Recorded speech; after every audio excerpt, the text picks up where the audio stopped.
Voilà pour les titres. Mesdames, Messieurs, bonsoir et bienvenue dans cette édition. Je vous le disais en titre, le président de la République a rencontré hier à Rabat, la capitale marocaine, la communauté malienne. L'objectif était de s'entretenir sur les derniers développements de la situation politique et sécuritaire au Mali.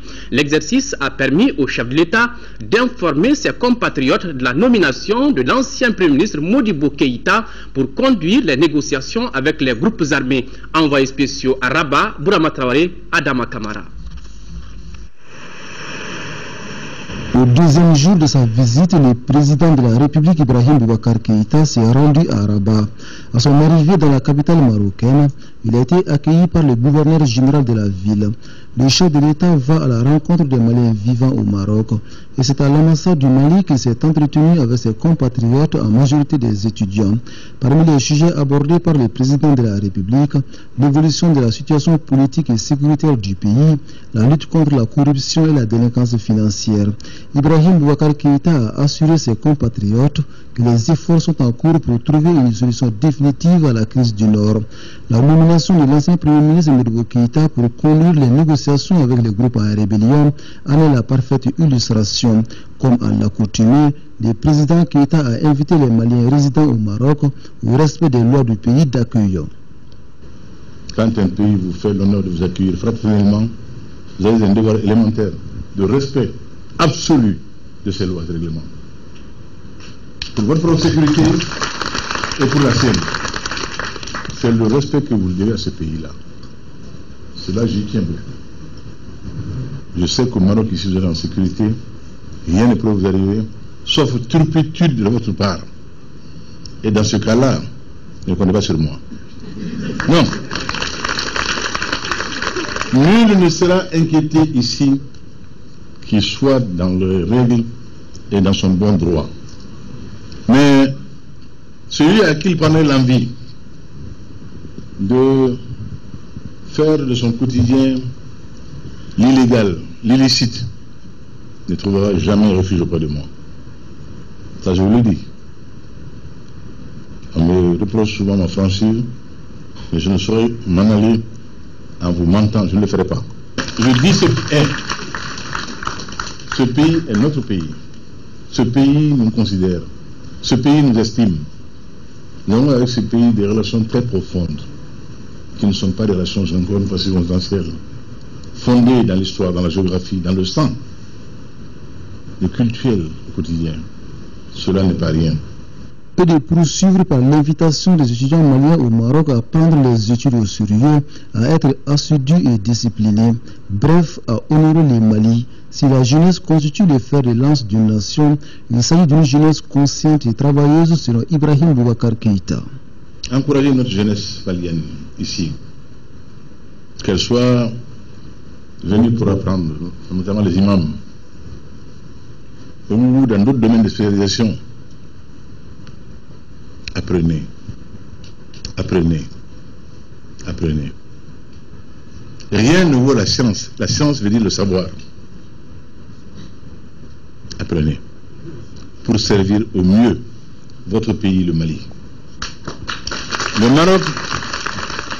Maroc est prêt au partage. Le Maroc s'est dit au partage. Vous avez vu, Sa Majesté est venue au Mali avec près de 200 personnes.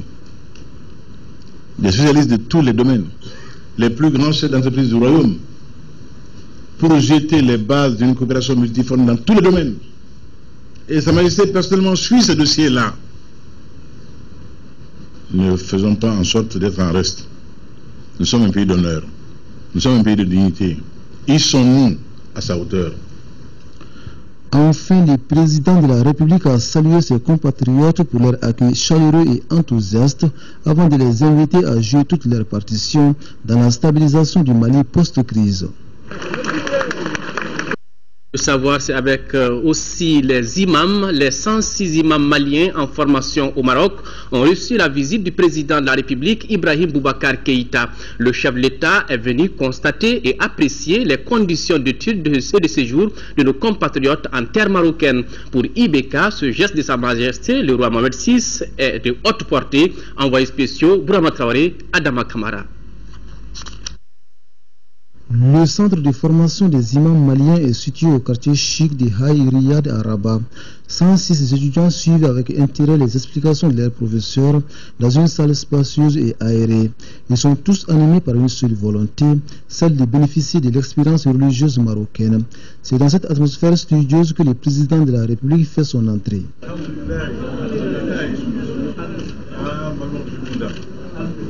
Les 106 imams en formation au Maroc constituent le premier groupe des 500 prévus.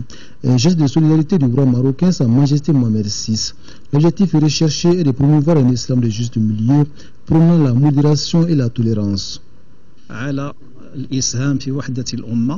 Ceux qui sont aptes également de contribuer à l'union du pays. Et ceux qui sont aptes également de faire la sensibilisation, le changement de mentalité concernant le terrorisme et l'extrémisme dans ces mondes. Le cursus est centré sur l'étude du Saint-Coran et de la tradition prophétique. Il comprend également des cours sur l'histoire, la géographie et les institutions du Mali. On peut dire que la formation est porteuse, c'est une bonne qualité parce que nous avons comme discipline, comme jurisprudence, l'imam a besoin de ça, la tâche de l'imam, le Coran et ses sciences, hadith, ensuite on ne peut pas faire un bon prêche sans la langue arabe, il y a la langue arabe aussi, ensuite on a besoin de langue française pour faire des recherches sur le net afin de passer un bon message au peuple, ils font aussi la langue française, plus la récitation du Coran traditionnel sur les alois. Au centre de formation des imams, les conditions d'études sont on ne peut plus satisfaisantes. Des salles dotées d'ordinateurs, une infirmerie bien fournie, des dortoirs à la hauteur des attentes, de quoi impressionner les visiteurs du jour. C'est une formation complète. Si on était quelques siècles en arrière, on aurait certains sites qu'on formait l'honnête homme. C'est pas de faire des hommes aux têtes pleines, mais des hommes aux têtes bien faites. Des imams bien dans leur siècle. Des imams contemporains de leur siècle. La science islamique, mais aussi la connaissance du monde alentour. Rien qui coupe l'imam de la société. Je suis émerveillé. J'ai rarement vu un curriculum aussi pédagogiquement bien fait. Le souci de la formation de l'imam au service des hommes, au service total des hommes, c'est ce qui est mis en œuvre ici. Et dans des conditions dont je ne remercierai jamais Sa Majesté, béni soit son nom, et celui de la famille, et les autorités marocaines, mon frère le ministre des Habous en tête, et tout le peuple marocain. C'est un cadeau inestimable qui est fait là à notre pays. Quant au président du Haut Conseil islamique, Mahmoud Diko, il a remercié le roi Mohamed VI pour sa générosité et son assistance au Mali. Après quoi, il a invité son frère Chorno Adicham à prendre la parole, lequel a rendu grâce à Allah et remercié le président de la République Ibrahim Boubacar Keïta pour sa contribution positive au rayonnement de l'islam au Mali. Cette belle image du jour est un témoignage de l'attachement des deux hommes à un islam basé sur la tolérance et l'acceptation mutuelle. La formation des 500 imams maliens doit avoir un impact certain sur la société malienne. Je trouve bien chanceux ceux-là qui bénéficient de cette première formation. Ils sont des pionniers, pourvu qu'ils le sachent, qu'ils s'en souviennent et qu'ils sachent de retour au Mali être à leur tour des semeurs. C'est très satisfaisant ce qui est en œuvre ici. Et vous voyez, il y a eu des moments au cours de cette visite où j'ai été submergé par l'émotion. Quand je saisis, moi, toute l'importance de ce qui est mis en œuvre ici, au profit du Mali, pas seulement du Mali, l'imam Diko l'a dit, au profit de la Oumma islamique, au profit de notre foi, au profit de notre religion, l'islam, religion de paix, de tolérance, d'ouverture au monde et au reste. Les enseignements qui seront prodigués ici sont la preuve la plus concrète de cette préparation à l'ouverture au monde. Préparation au service des hommes, à servir les hommes, à servir la société dans laquelle on vit. L'imam n'est pas un homme désincarné. L'imam vit au sein des hommes. L'imam est un homme parmi les hommes. Un homme au service des hommes et de la foi. Cette première visite du président de la République au centre a été saluée par nos compatriotes. Avec les chefs de l'État, ils ont fait des bénédictions pour que la formation soit couronnée de succès.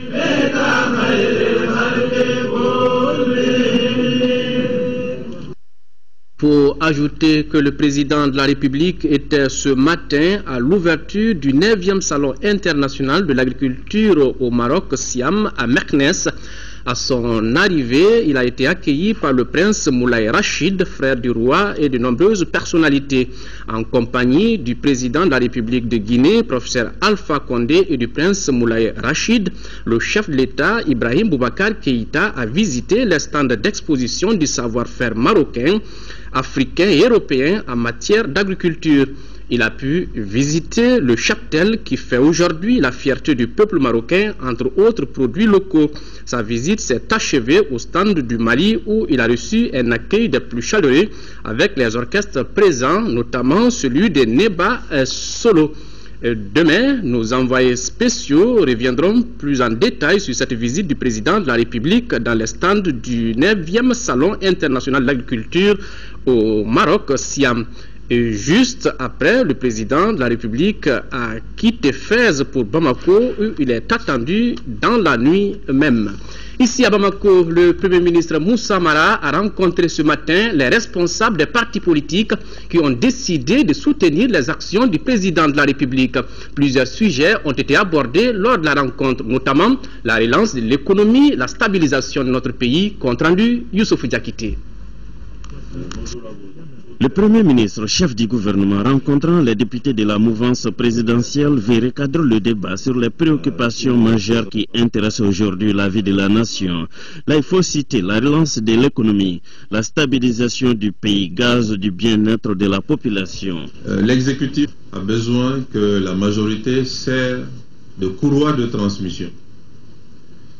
Courroie de transmission des aspirations du peuple, courroie de transmission des soucis venant de la base, courroie de transmission aussi en termes d'information, de sensibilisation, de communication autour de l'action de l'exécutif. Donc transmission dans les deux sens. Et tous ces rôles ne pourraient pas être joués de manière efficace si la majorité n'a pas un fond, si la majorité n'a pas un corps, si la majorité ne fonctionne pas, si la majorité n'est pas organisée. Et comme j'ai eu à le dire à certains d'entre vous que j'ai eu la chance de rencontrer, nous situons l'action gouvernementale au cœur de cette majorité. Nous souhaitons que l'action gouvernementale traduise les aspirations de cette majorité.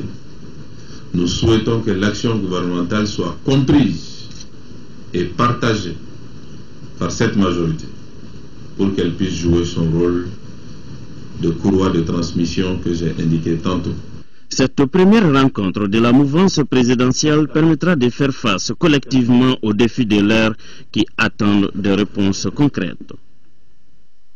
Le temps passe et il n'y a plus d'excuses pour ceux qui ne sont pas dans la dynamique de la paix.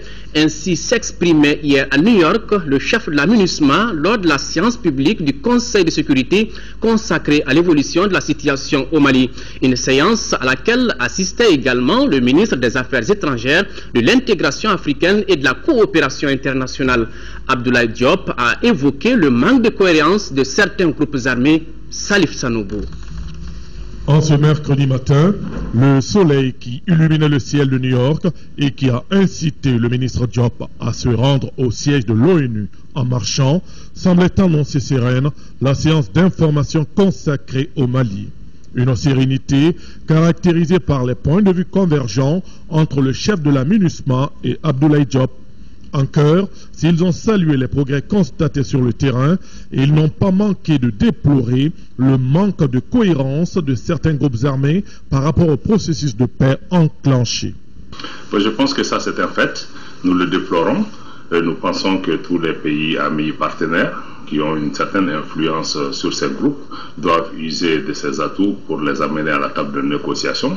Pour notre part, le président, son Excellence Ibrahim Boubacar Keïta, a suffisamment démontré son engagement pour une paix réelle et durable au Mali, mais aussi a tracé les principes cardinaux d'un dialogue avec les communautés du Nord qui s'articulent essentiellement autour du respect de la souveraineté nationale du Mali, de son intégrité territoriale, de son unité, mais aussi de la forme laïque de l'État. De même, le ministre des Affaires étrangères a estimé qu'il est urgent de renforcer les capacités opérationnelles de la MINUSMA ainsi que celles de l'armée malienne pour pouvoir faire face aux nombreux défis sécuritaires.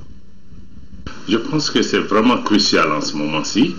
Des efforts importants ont été déployés par des pays partenaires et amis, mais je pense qu'il faut accélérer cette cadence parce que la situation sur le terrain demeure fragile et je pense que cette montée en puissance de la MINUSMA est cruciale dans les mois à venir et je pense qu'un certain nombre de pays amis sont en train de donner des signaux clairs, mais je crois qu'il faut renforcer cette cadence pour qu'il y ait vraiment un déploiement conséquent dans le nord du pays, mais aussi doter ces forces-là de moyens adéquats qui vont nécessairement au-delà aussi de la MINUSMA. Je crois que l'armée malienne elle-même aussi doit pouvoir vraiment recevoir l'assistance requise pour aussi jouer son rôle, et qui est un rôle crucial aux côtés des forces françaises et des forces onusiennes. Des remarques que partage certainement Bert Koenders, le numéro 1 de la MINUSMA. Pour lui, le temps passe et il n'y a et ne saurait plus y avoir d'excuses pour ceux qui traînent les pas dans la marche vers la paix et la réconciliation nationale.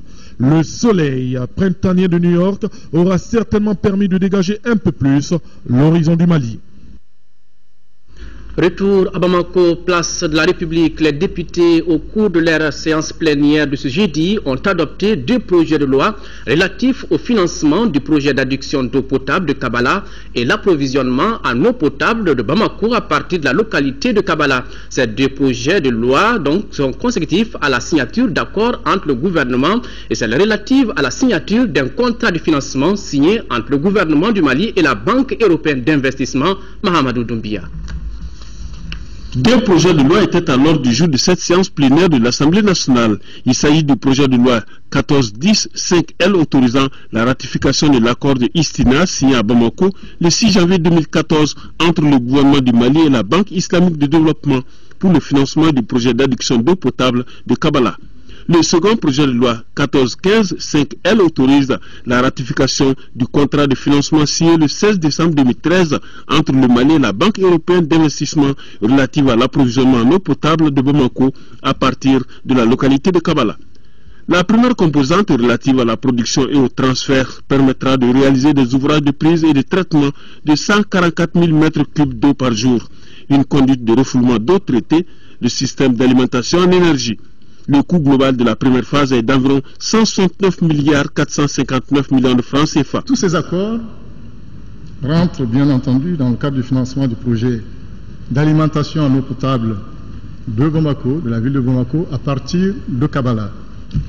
Je voulais alors dire, après les exposés qui sont succédés, d'abord sur la base de l'exposé de la commission, numéro, qui en partage les mêmes préoccupations que nous, je voudrais donc dire que les conclusions auxquelles vous êtes parvenus sont conformes à notre attente.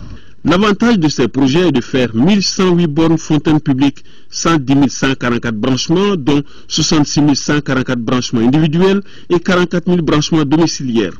La seconde composante, stockage et canalisation de distribution, consiste à réaliser 7 réservoirs au sol d'une capacité de 40 000 m3 d'eau et un réservoir de 1400 km de long, y compris les conduites de transfert.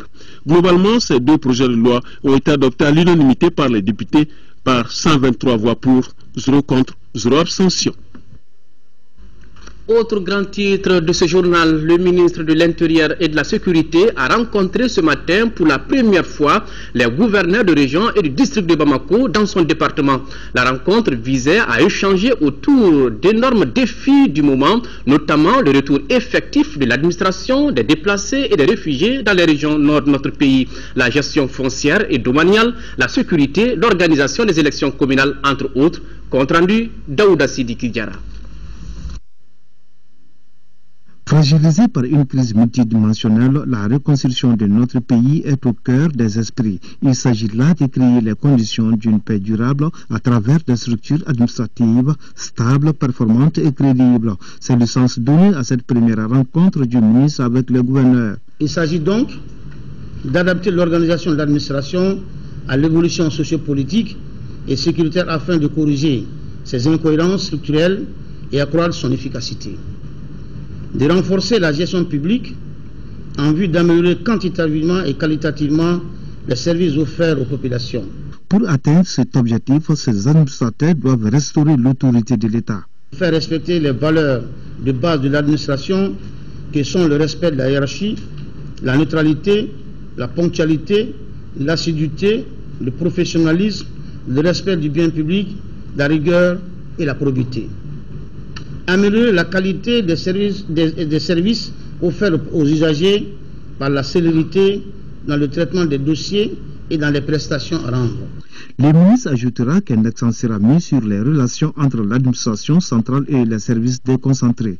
L'administration moderne commande aux responsables que vous êtes de ne plus vous confiner en donneur d'ordre, mais plutôt en manager capable d'analyser et de comprendre les situations les plus complexes. Pour ce faire, vous devez développer des stratégies et méthodes participatives permettant d'évaluer vos actions, de vous évaluer et de redéfinir constamment les objectifs à atteindre afin d'obtenir des résultats probants.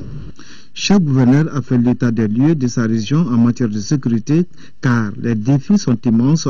Le retour effectif de l'administration et l'organisation des prochaines élections communales. Le ministre a informé le gouverneur des ouvertures prochaines de postes de sécurité à Mondoro, Tinisako et à Abebra. Une bonne nouvelle pour les commerçants détaillants puisqu'ils seront 700 dans les tout prochains jours à être recasés au niveau des halles de Bamako. Là-bas, les travaux de réhabilitation des magasins sont presque achevés et n'attendent que quelques retouches avant d'être mis à leur disposition. Le ministre de l'Habitat et de l'Urbanisme était hier sur les installations pour s'enquérir de l'état d'avancement des travaux. Compte rendu, Abdraman Maïga.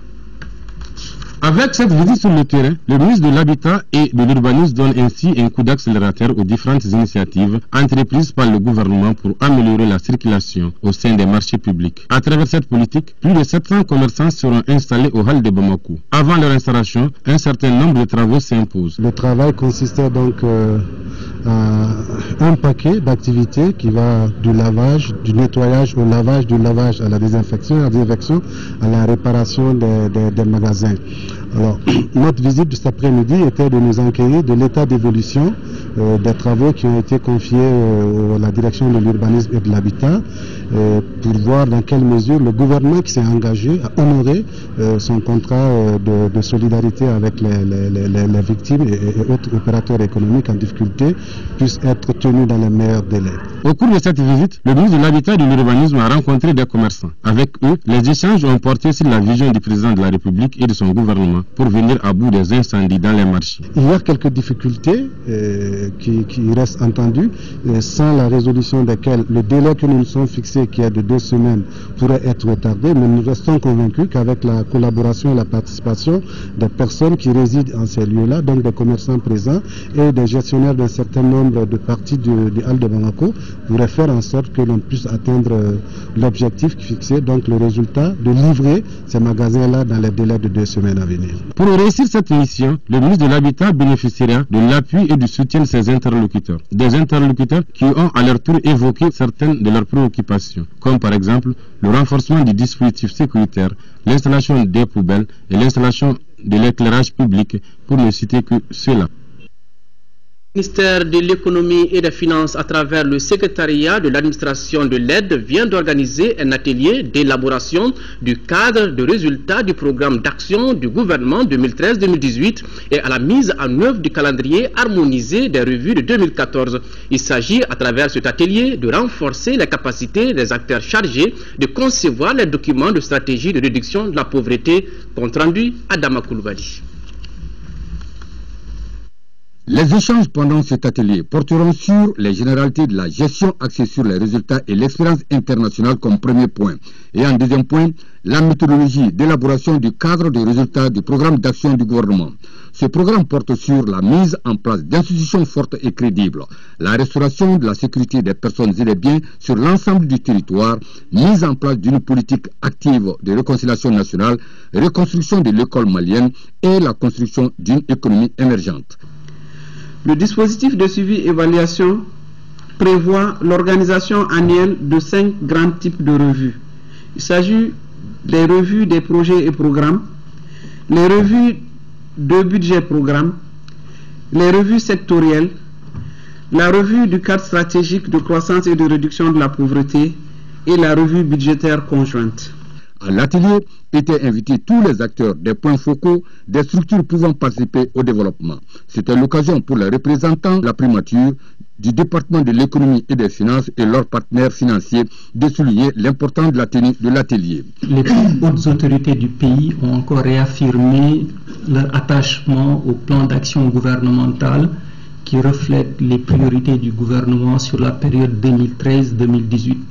Ces autorités ont également réaffirmé leur engagement à mettre en œuvre le PAG, dont la finalité est d'améliorer le bien-être des populations maliennes. Je voudrais remercier au nom du Premier ministre et en votre nom à tous la Banque mondiale pour son appui technique dans l'organisation de cette formation. Cela témoigne, si besoin en était, de la constante volonté de cette institution de nous accompagner dans la recherche de l'excellence et la poursuite des efforts pour l'amélioration de la qualité de la gestion de notre pays. Le ministre de l'Enseignement supérieur et de la Recherche scientifique, Maître Muntagatal, a poursuivi aujourd'hui sa série de rencontres avec l'ensemble des acteurs et partenaires de l'enseignement supérieur. C'est ainsi qu'il a rendu une visite de courtoisie successivement à l'Union nationale des enseignants retraités de l'éducation et de la culture, UNEREC, et à la Fédération nationale des associations de parents d'élèves et d'étudiants du Mali, FENAPEM. Les deux organisations ont remercié le ministre d'avoir songé à leur rendre visite sitôt qu'il a pris fonction à la tête du département et l'ont assuré de leur soutien. En retour, le ministre Tal a tenu à rendre témoignage de ce que la nation doit aux enseignants retraités et du respect qui leur est dû. Il a reconnu également le rôle historique méritoire que les APE ont joué dans la construction de l'école malienne. Les travaux du comité spécial des partenaires Mali-Belgique ont débuté aujourd'hui à Bamako. À l'agenda de cette rencontre, les programmes en cours et les perspectives pour renforcer la coopération bilatérale. À titre de rappel, la Belgique appuie le Mali dans le processus de la décentralisation et le développement rural. Reportage à Gali, à Gagissa. 5e du genre, les partenaires maliens et belges font le point de la coopération entre les deux pays. C'est à la faveur des travaux du comité spécial des partenaires Mali-Belgique qui se tiennent 2 fois par an. Le gouvernement belge appuie notre pays dans le processus de la décentralisation et le développement du secteur rural. Le programme indicatif de coopération en cours, mais qui arrive bientôt à son terme, qui était d'un montant de 50,5 millions d'euros, soit plus de 33 milliards de francs CFA, n'a pu atteindre tous ses objectifs suite aux événements. Donc il a enregistré quelques retards, ce qui est normal. Mais à l'heure actuelle, nous avons atteint un taux d'engagement financier de 73% si on ne compte que les interventions mises en œuvre par la CTB, c'est un peu plus en intégrant également la coopération déléguée, et un taux de décaissement de 31%. Maintenant que notre programme de coopération gouvernementale atteint à nouveau sa vitesse de croisière et arrive à terme de ses engagements, nous devons nous atteler à la préparation de notre futur programmation pour la période 2015-2017. Cette réunion doit justement identifier les faiblesses en vue de planifier les actions futures. Les programmes futurs devront prendre en compte les droits humains, l'équité du genre ainsi que la protection de l'environnement, a laissé entendre Mme Van Offelen. Quant au directeur par intérim de la direction Europe, Mamadou Madjou Berté, il a réaffirmé la disponibilité du gouvernement malien à renforcer le partenariat entre Bamako et Bruxelles. Monde des affaires, toujours les acteurs des institutions de microfinance étaient en conclave ce jeudi au Conseil national du patronat. Il s'agissait au cours de ces assises de poser le diagnostic du secteur et faire des propositions de solutions. Reportage Nouhoum Sissoko. La crise politico-sécuritaire a exacerbé les difficultés du secteur de la microfinance. Aujourd'hui, le secteur est appelé à relever un défi majeur. Il s'agit de fournir des services de qualité aux communautés cibles dans un environnement post-crise et de plus en plus concurrentiel. Conscient de cette situation, la 15e Assemblée générale de notre association a mandaté le conseil d'administration d'organiser une journée de réflexion regroupant les acteurs directs du secteur de la microfinance dans le but de jeter les bases du renouveau de la microfinance au Mali. Donc il s'agit pour nous les participants de faire un diagnostic sans complaisance de notre secteur et de proposer des solutions pour le relancer au bonheur de nos bénéficiaires. L'association professionnelle des systèmes financiers décentralisés entend à travers ses missions contribuer à la reprise des activités du secteur. Il s'agit d'assurer la promotion et la défense des intérêts collectifs de ses membres, favoriser la coopération, assurer la formation de ses membres, organiser et assurer la gestion des services d'intérêt commun. Au terme des travaux, la rencontre a élaboré une feuille de route pour la mise en œuvre des propositions de relance de la microfinance. L'or blanc du Mali, on en parle, plus de 8 milliards de francs CFA, c'est le résultat obtenu en 2013 par la compagnie malienne pour le développement des textiles CMDT Holding SA. La structure a tenu ce matin la 75e session de son conseil d'administration. Cette rencontre examine le rapport d'activité et financier 2013 ainsi que les perspectives 2014. C'est ce que nous dit Ramata Konate. En termes de production cotonnière, la compagnie malienne pour le développement des textiles CMDT voit loin cette année. On prévoit 525 000 tonnes de coton graines.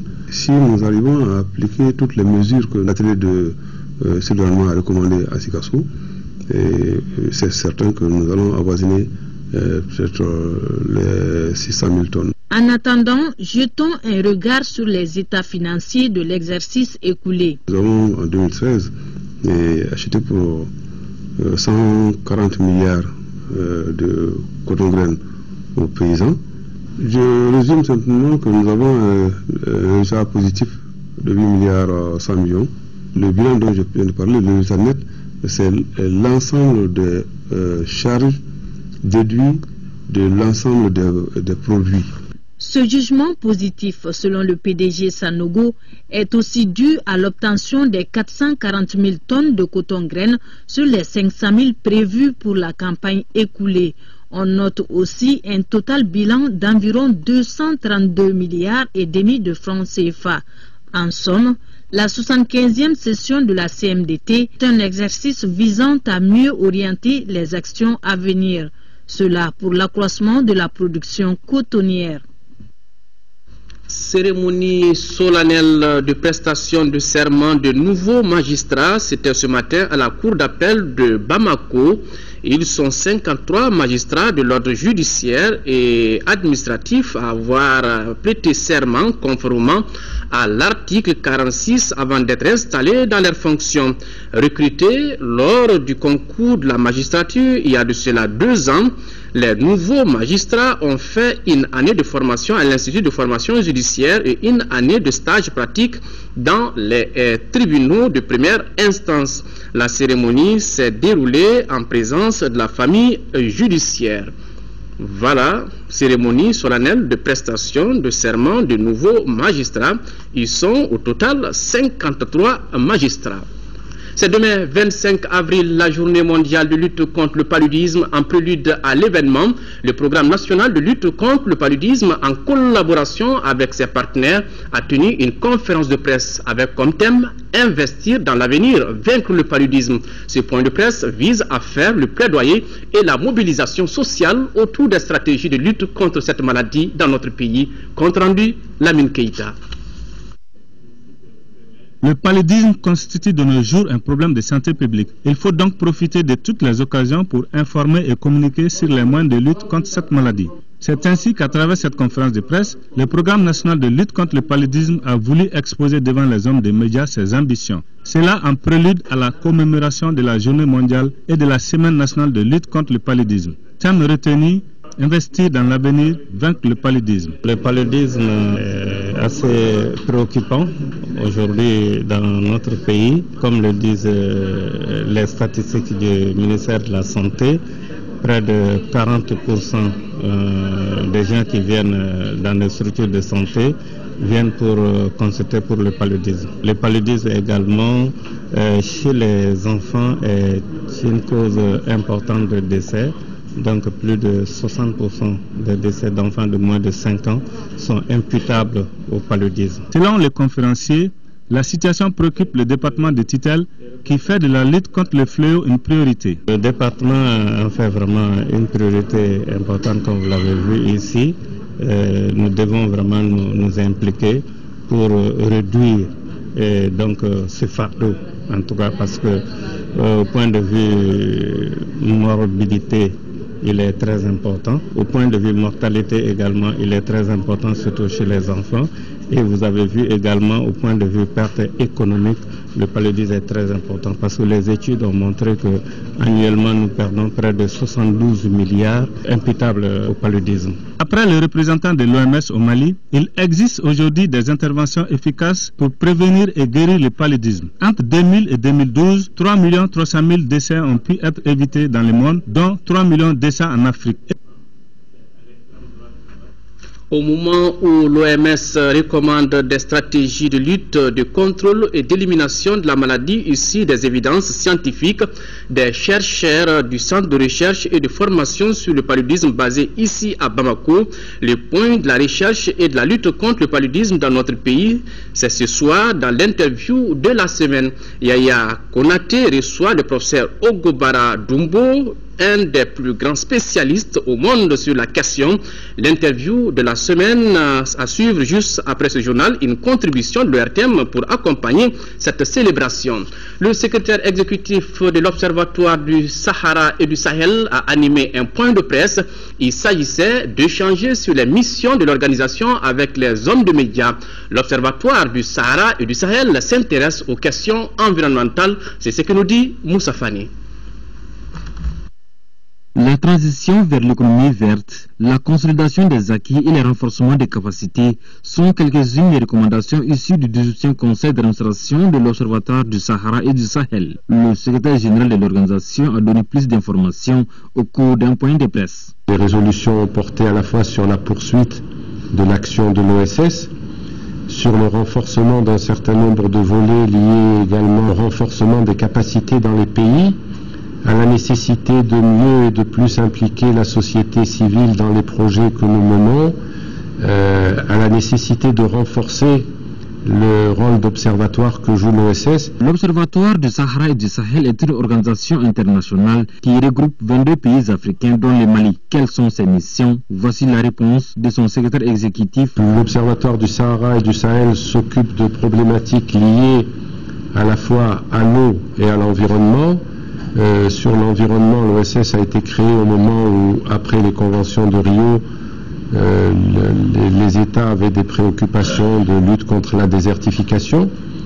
L'OSS s'en est occupé, comme il s'occupe aujourd'hui aussi de résilience des populations à ce qu'on appelle les mutations environnementales et les changements climatiques, et s'occupe aussi de questions liées notamment aux ressources en eau souterraines et au partage des eaux transfrontalières. À la fin de ce point de presse, l'Agence de l'environnement et du développement durable a offert un dîner aux responsables de l'Observatoire du Sahara et du Sahel. Cette année, l'organisation a tenu son 18e conseil d'administration à Bamako après celui de Niamey en 2013. Un tour dans nos régions, en 5e région, rencontre d'information et de sensibilisation des collectivités, cercles et régions, les acteurs de l'artisanat et les services techniques sur les statuts et la gestion des villages artisanaux et les maisons d'artisans de la région de Mopti, compte rendu Mahamar Ibrahim Touré. Rencontre régionale de Mopti qui a regroupé tous les acteurs de l'artisanat porte sur les statuts et la gestion des villages artisanaux et les maisons des artisans. La lecture de la lettre numéro 195 du cabinet du Premier ministre en date du 7 mars 2014 relative à la promotion des meubles produits localement et la convention avec l'Assemblée permanente des chambres de métiers du Mali. Nous avons quand même voulu rencontrer d'abord l'administration sur place pour les expliquer ce joyau qui est aujourd'hui ces villages artisanaux ou la maison des artisans. Comment ces maisons-là vont fonctionner? Comment les artisans peuvent être bénéficiaires aujourd'hui des intérêts de ces maisons? L'État a confié la gestion des villages artisanaux à l'Assemblée permanente des chambres de métiers du Mali, dont nous sommes soumis à une comptabilité publique. Il y avait des vieux textes, mais il n'y a pas eu de mise à jour. Aujourd'hui, l'État a un droit de regard sur le fonds qu'on va générer dans cette maison. Les autorités régionales et nationales ont mis un accent particulier sur l'objectif assigné à la mission et les attentes. Nous venons de finir un certain nombre d'infrastructures pour les artisans. Donc nous menons une mission d'information et sensibilisation pour définir les statuts de ces infrastructures qui constituent des centres d'appui à la croissance du secteur de l'artisanat. Que ces villages artisanaux soient occupés et qui constituent des vraies bases d'émulation au niveau des artisans. La rencontre régionale s'est achevée par la visite du chantier de la maison des artisans de Mopti, comprenant une direction, une salle informatique, une salle de formation et de conférences, toutes équipées des ateliers entre autres. Plus de 116 millions de francs CFA, c'est le coût de réalisation d'un nouveau projet dénommé Wobu Wolol, lancé à Welentigila, dans le secteur de Nyono, d'une durée de 12 mois. Ce projet vise l'amélioration de l'accès des populations aux services de prévention et de traitement du paludisme dans 5 aires de santé du cercle. Fousseini Samake. Le projet Wobu Wolol 2, ainsi lancé ce jeudi à N7 Welentigila, dans le cercle de Nyono, vise à améliorer l'accès des populations aux services de prévention et de traitement du paludisme dans les aires de santé de Molodo, Djakiwere, Bolibana, Djabali et B6. Il est financé par l'ONG américaine Lutheran World Relief et mis en œuvre par Amapros pour un coût total de 116 409 600 francs CFA pendant 12 mois. Ces activités initiées dans le cadre de Wobu Wolol 2, qui fait suite à Wobu Wolol 1, vise essentiellement à travailler tout d'abord sur l'homme et les institutions qu'il met en place et anime dans le cadre de la lutte contre le paludisme. Il vise à apporter sa contribution afin de pérenniser les acquis, surtout des services de santé liés au paludisme, œuvrer dans un seul mouvement, celui de réduire considérablement les taux de mortalité liés au paludisme dans le monde entier, voire l'aire de santé de Yerdo-Sanana. Les responsables de Nyono ont salué l'arrivée de ce projet et ont invité chacun à s'impliquer davantage pour que la lutte contre le paludisme dans cette zone risicole soit une réussite. L'État et ses partenaires ne cessent de consentir les sacrifices dans le domaine de la lutte contre le paludisme. Je voudrais signifier la disponibilité constante des autorités locales à accompagner Wobu Wolol pour l'atteinte des objectifs qui s'est fixés pour le bonheur des populations. Wobu Wolol 2 est la suite d'une première phase qui a concerné la communication pour un changement positif de comportement et l'orientation des cibles vulnérables vers les centres de santé et le traitement du paludisme. Restons à Ségou. L'Office du Niger intensifie ses activités pour la promotion de la pisciculture dans ses zones de production. À Nayo, dans la zone de production de Kolongo, des bancs côtières ont été ensemencées pour soutenir la production agricole. C'est dans ce cadre qu'une cérémonie de pêche collective s'est déroulée. Reportage Kandesilla. Des bancotières ou emprunts qui rapportent plus de 13 tonnes de poissons. Nous sommes à Naro, un village de l'Office du Niger dans la zone de production de Kolongo qui abrite la cérémonie de pêche collective. Ici, des bancotières qui servaient d'extraction de terre ont été ensemencées avec des géniteurs de carpe grâce à l'appui de l'Office du Niger et du service de la pêche pour des fins de pisciculture. La production annuelle avoisine un peu les 13 tonnes pour l'ensemble des 14 bancotières. La première est que le village, avec leur organisation, ont pu construire une mosquée, la mosquée que vous allez voir tout de suite, uniquement avec les frais de vente de poissons de pisciculture. Après donc la riziculture, les activités de maraîchage qui vont bon train dans les zones de production, l'Office du Niger entend promouvoir d'autres filières comme la pisciculture pour soutenir la production. Le poisson en tant que source de protéines est un élément très important dans l'accomplissement de l'autosuffisance alimentaire. Donc, c'est des activités qui contribuent à l'atteinte de cet objectif principal. Il n'y a pas de fausse note au cours de ces cérémonies de pêche. Les ressources sont bien gérées et les ressources vont dans le sens des intérêts du village. On note que cette initiative vient compléter d'autres activités pour promouvoir le secteur dans les zones de production. Déjà, des cases flottantes de pisciculture sont installées un peu partout sur le fleuve Niger, dont 2 à Kolongo. 5 bandits spécialisés en cybercriminalité ont été arrêtés par la gendarmerie nationale, et c'est là en collaboration avec certaines structures bancaires de la place. Ces malfrats disposent d'équipements de pointe en matière de technologie. Compte rendu Sokona Kamisoko. La cybercriminalité est un phénomène peu connu au Mali, mais qui commence à prendre de l'ampleur. Les réseaux de bandits spécialisés démantelés par la gendarmerie en collaboration avec certaines institutions financières constituent une preuve palpable. Les 4 Ivoiriens et le Togolais opèrent avec des ordinateurs, des câbles et des téléphones. Pour bien opérer, ils se sont octroyés de fausses identités. C'est un groupe qui est là, dont 4 Ivoiriens et un Togolais. C'est plusieurs réseaux, mais c'est le premier réseau que nous avons pu quand même interpeller. Ils sont là afin de traiter toutes les transactions financières.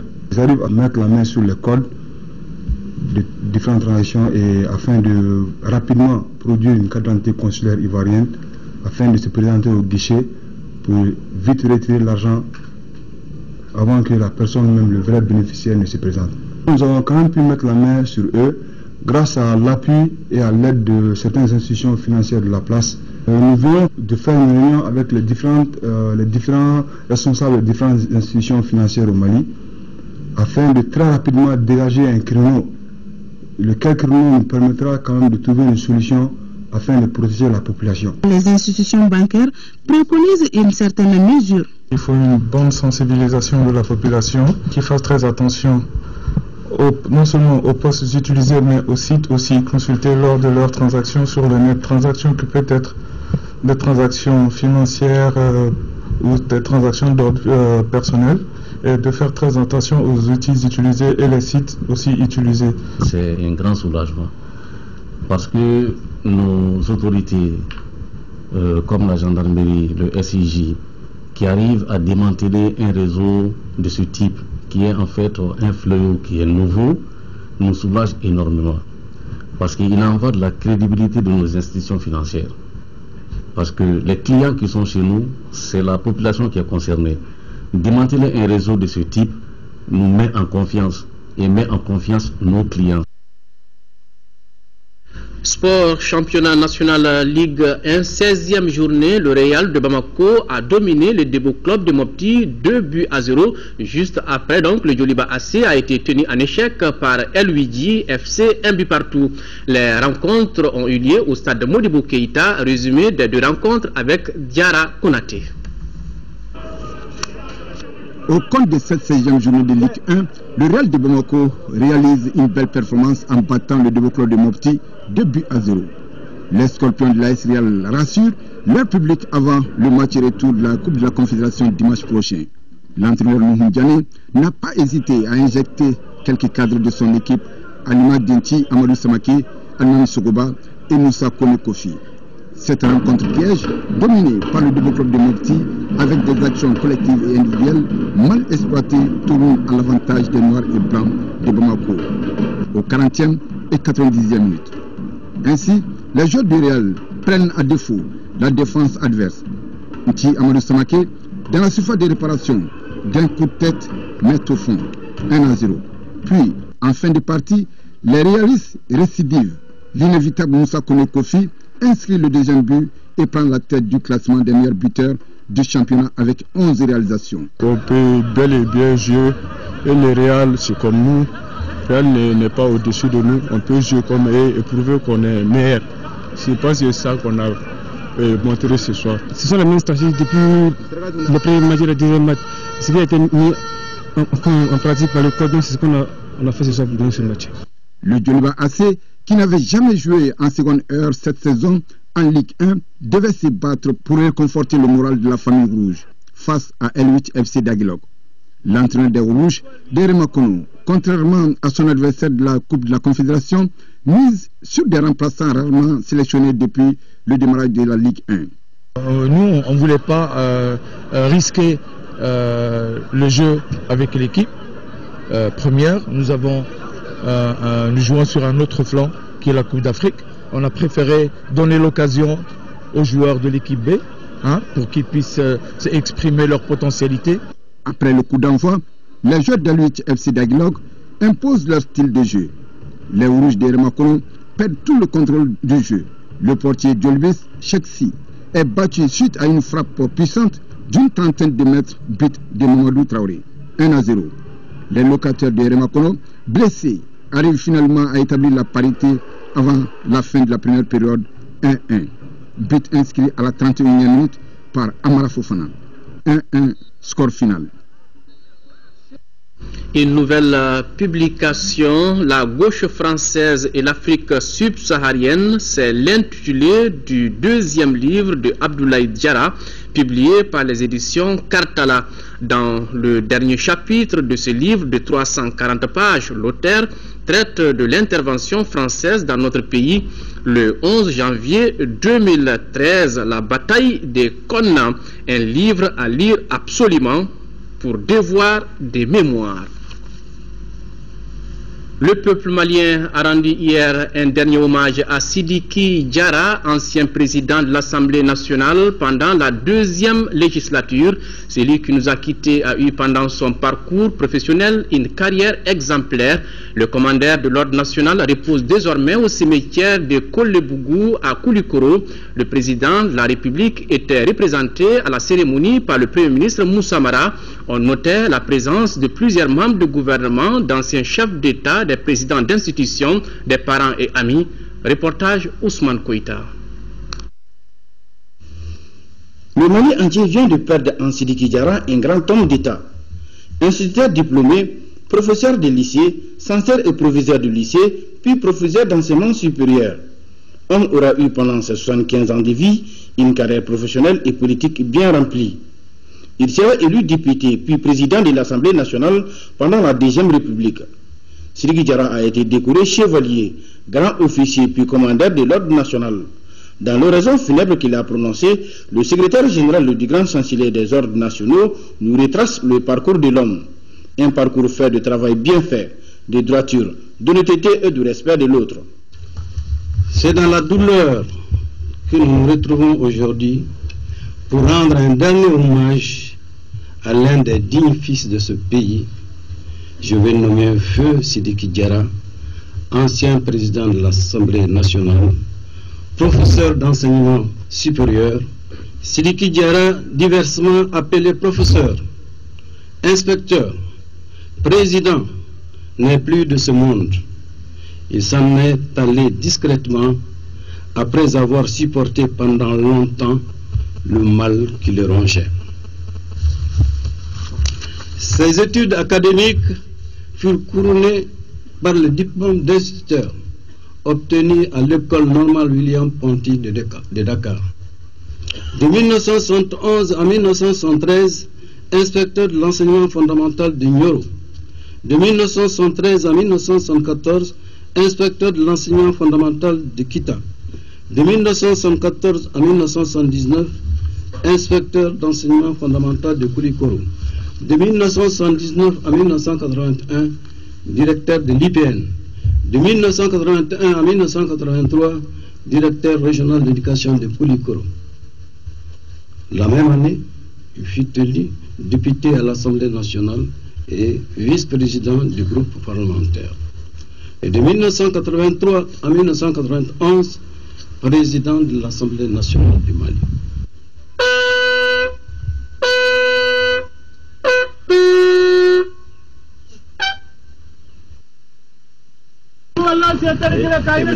Sidiki est un camarade de promotion. Ce que je retiens, c'est un travailleur acharné qui n'a jamais plaisanté avec les études. Ce qui faisait qu'il était toujours parmi les premiers et avait tous les prix. Sidiki Diarra fait partie de ces hommes qui ont participé de façon active à l'édification de la République du Mali. Je veux dire tout simplement que Sidiki était un patriote. Parce que Sidiki n'est pas l'homme qui est là à aider les enfants. Il me dit que si tu veux réussir dans la vie, il faut travailler sur le travail de l'homme. Le président de la République était représenté à la cérémonie par le Premier ministre Moussa Mara et des membres du gouvernement. On notait également la présence d'anciens chefs d'État et présidents de l'Assemblée nationale et des compagnons du disparu. Il laisse derrière lui 3 épouses et 18 enfants éplorés. Que son âme repose en paix. Voilà, c'est tout pour ce journal. Merci de votre aimable attention. Autre rendez-vous avec l'actualité demain, 10h-13h. Une présentation de Nyanya Aliou Traoré. Et pour les éditions du soir, retrouvez Amara Mané Diallo. Au revoir et qu'Allah bénisse le Mali.